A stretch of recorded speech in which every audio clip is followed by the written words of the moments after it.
Natural hair colour కోసం చూస్తున్నారా? అయితే Anoos henna and black expert వాడండి. నమస్కారం, నేను రమారావి. 2025ని పూర్తి చేసుకుని 26లోకి వెళ్ళబోతున్నాం.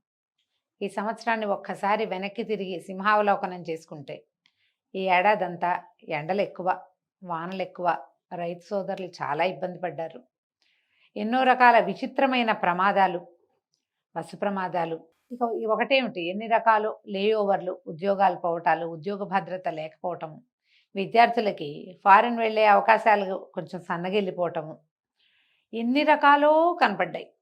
అసలు ఎప్పుడూ చూడని రకపు వ్యవహారాలన్నీ, తుఫాన్లు అవి కూడా కొత్త కొత్త పేర్లతోటి చాలా చూసాం. 25 వేగంగా గడిచిపోయినట్టు అనిపిస్తోంది. ఈ వేగంలో ఎన్నో వినాశనమైన వ్యవహారాలని మనం చూస్తూ ముందుకొచ్చేసాం. అయితే వచ్చే సంవత్సరం ఎట్లా ఉంటుంది అనేది ఎప్పుడు కూడా మనకి ప్రశ్నగానే ఉంటుంది.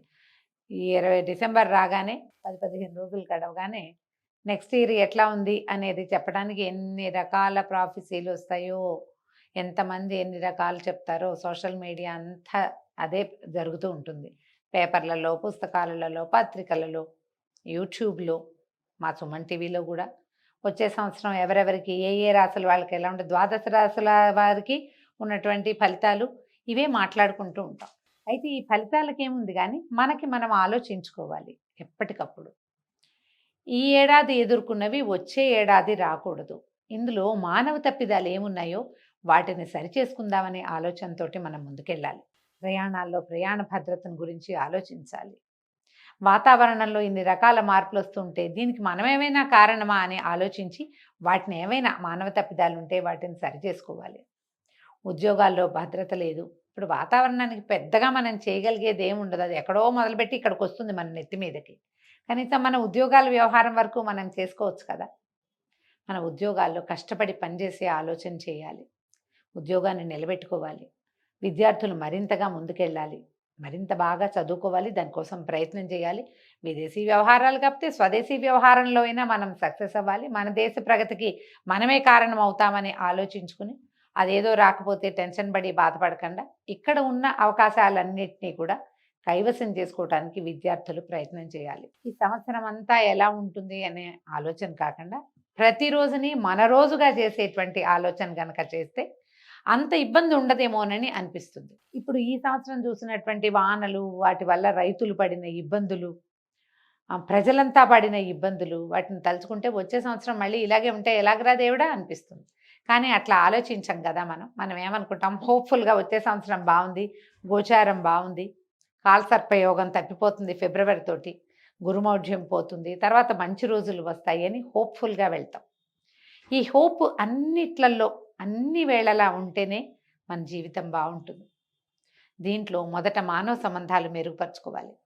ఈ 25లో మనం చూసిన ఈ రకరకాల సమస్యలతో పాటుగా విచ్ఛిన్నమైన మానవ సంబంధాలని విస్తారంగా చూసాం. పేపర్లకు ఎక్కిపోయి, టీవీలకు ఎక్కిపోయి, సోషల్ మీడియా అంతా ఎక్కిపోయి, వివాహ సంబంధాలన్నీ విచ్ఛిన్నమైపోయి రకరకాల కరమైన హత్యలు లాంటి వ్యవహారాలు కూడా చూసాం మనం. వీటన్నిటికీ కారణం ఏంటండి? మనలో ఉన్నటువంటి మహత్వాకాంక్షలే కాదు. మనకే ఎంతసేపు ఉన్నది చాలదు, ఏదో కావాలని. ఇలా ఉంటే పనికిరాదు, ఏదో కావాలి. ఆ ఏదో వచ్చాక ఆ ఏదో ఉన్నవాడికి పాతదే కావాలి, లేదా ఇంకొకటి ఏదో కావాలి. ఈ ఆశకి హద్దెక్కడుంది? ఆశకి అంతెక్కడుంది?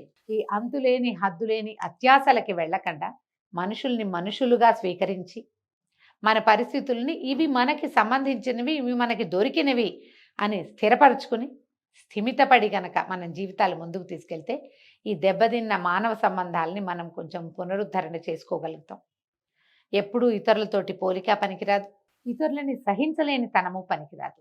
ఈ రెండే మన ఈ సమస్యలకి కారణం. కనీసం వచ్చే సంవత్సరమైనా ఈ రకమైన ఆలోచన విధానాన్ని మానుకుని సరైన ఆలోచనతోటి ముందుకెళ్దామని మనం ఒక నిశ్చయం చేసుకోవాలి. ఎవరైనా మామూలుగా నేను అందరినీ అడుగుతూ ఉంటాను, ఏమిటి న్యూ ఇయర్ అది ఏం నిశ్చయించుకున్నారు, ఈ సంవత్సరం ఏం నిర్ణయం చేసుకున్నారు, వచ్చే సంవత్సరం ఏం చేయాలనుకుంటున్నారు అని నేను చాలామంది పిల్లల్ని అడుగుతాను. నేను కూడా చెప్తుంటాను, ఈ సంవత్సరం ఇది చేయాలనుకుంటున్నాను. సరైన పని చేయాలని అనుకోండి, సరిగా ఉండాలనుకుందాం, మనుషులుగా ఉండాలని భావిద్దాం. ఈ నిర్ణయానికి గనక మనం వస్తే మనుషులైతే సరిగ్గా ప్రవర్తిస్తారు, సరిగ్గా ఆలోచిస్తారు. ఈ 2 ముఖ్యం కదా! ఈ 2 రకాల ఆలోచనలతోటి మనం 26లోకి స్వచ్ఛమైన మనసులతోటి అడుగు పెడదాం. వారం రోజులది 10 రోజులు వచ్చేసరికి న్యూ ఇయర్ వచ్చేస్తుంది. ఒక పార్టీ చేసుకోవటమే కాదు, ప్రతిరోజు పార్టీలాగా ఉండాలి, ప్రతిరోజు సంతోషంగా ఉండాలంటే ఏం చేయాలో ఆలోచించి పెట్టుకుంటే ఇవాల్టి నుంచి మనం వేసే అడుగు సంతోషకరమైన, ఆరోగ్యకరమైన అడుగుగా పరిణమించడానికి అవకాశం ఉంది. ఆలోచించి ముందుకెళ్దాం. ఇందులో మనతో పాటు మన సమాజం, కుటుంబ సమాజం, మన స్నేహితులు, మనం ఉద్యోగంలో ఉంటే కనుక లేదా వ్యాపారంలో ఉంటే మన సంస్థలో మనతో పాటు పనిచేసేవాళ్ళు, మన కింద పనిచేసేవాళ్ళు, మనతో పని చేయించుకునేవాళ్ళు అందరూ కలిసికట్టుగా సంతోషంగా, ఆనందంగా, ధైర్యంగా ఒక మంచి సమాజాన్ని వైపుకి అడుగు వేద్దామని కనుక భావిస్తే ఈ వస్తున్నటువంటి సహజమైన వాటిని మనం ఎదుర్కోగలుగుతాం, అసహజమైన వాటిని మనం అసలు తీసేయగలుగుతాం. ఆలోచించి 26లోకి అడుగు పెట్టండి. రోజు ఆలోచిస్తుంటే మంచి ఆలోచనలే వస్తాయి. ఆలోచించండి. నమస్కారం.